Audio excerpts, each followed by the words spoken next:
जय शिवराय मित्रांनो, मी अमर धुमाळ. हा video SBI pin साठी आहे.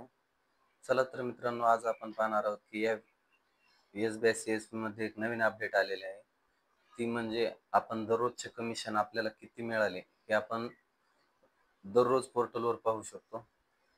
चला तर मित्रांनो, व्हिडिओला चालू करण्याच्या आधी सर्वप्रथम आपण या चॅनलवर पहिल्यांदाच आला असाल तर चॅनलला सबस्क्राईब करून घ्या, म्हणजे अशाच महत्त्वाचे अपडेट आपल्यापर्यंत लवकरात लवकर मिळून जातील. तर सर्वप्रथम आपण रिपोर्ट या ऑप्शनवर जा. रिपोर्टवर गेल्यानंतर ऑनलाईन रिपोर्ट यावर क्लिक करा.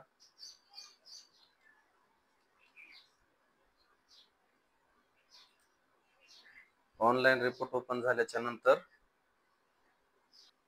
तर मित्रांनो, CCPM ऍप्लिकेशन या ऑप्शनला क्लिक करा. तर मित्रांनो, यावर क्लिक केल्याच्या नंतर आपल्याला असा इंटरफेस ओपन होईल. तर हा इंटरफेस ओपन झाल्याच्या नंतर आपण ओके या बटनावर क्लिक करा, म्हणजे आपण पुढच्या स्टेप्सला जाऊ. तर ओके केल्याच्या नंतर आपल्याला असा इंटरफेस दिसेल.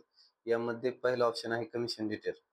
तर मित्रांनो, या कमिशन डिटेल मध्ये आपण मागील 6 महिन्याचे कोणत्याही महिन्याचे कमिशन आपल्या पूर्ण डिटेल सोबत पाहू शकणार आहात.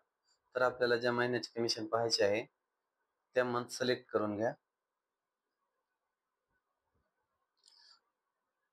सिलेक्ट केल्याच्या नंतर आपल्याला ऑटोमॅटिकली पूर्ण त्या महिन्याचे पूर्ण आपला डेट, पुन्हा आपला CSP कोड, कमिशन कॅटेगरी आणि कमिशन हेड, म्हणजे कोणत्या सर्व्हिसेसला किती कमिशन मिळाले आहे, पुन्हा त्याचा नंबर ऑफ ट्रान्झॅक्शन आणि कमिशन ऑफ अमाउंट, कोणत्या स्कीमसाठी किती कमिशन प्राप्त झाले हे सुद्धा आपण यावर पाहू शकणार आहात.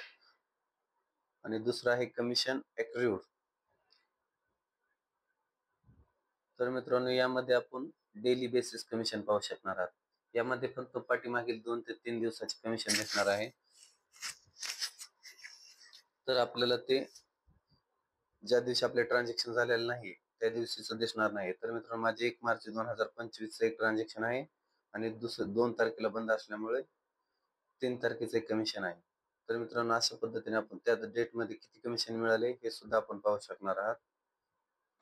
आणि पूर्ण आपले कमिशन किती झाले आहे ते सुद्धा खाली पाहू शकणार आहात पूर्ण मंथचे. तर मित्रांनो, अशा पद्धतीने आपले पूर्ण आपण ट्रान्झॅक्शन पाहू शकणार आहात. आणि टार्गेट ऑफ इन्सेंटिव्ह. तर मित्रांनो, यामध्ये तिसरा टॅब आहे टार्गेट ऑफ इन्सेंटिव्ह. यामध्ये आपले टार्गेट किती आहे आणि किती केल्याच्या नंतर आपल्याला यामध्ये इन्सेंटिव्ह किती मिळणार आहे, म्हणजे कमिशन पेक्षा अधिक फायदा किती मिळणार आहे हे सुद्धा आपल्याला इथे पाहायला मिळणार आहे. तर मित्रांनो, आपण चौथा आहे कंप्लीट. तर मित्रांनो, यामध्ये आपण आपले ट्रान्झॅक्शन फेल झाले किंवा काही दुसरा प्रॉब्लेम झाला तर आपण यामध्ये आपली कंप्लेंट सुद्धा करू शकणार आहात. तर मित्रांनो, या व्हिडिओमध्ये हीच अपडेट होती. जय हिंद, जय महाराष्ट्र. धन्यवाद.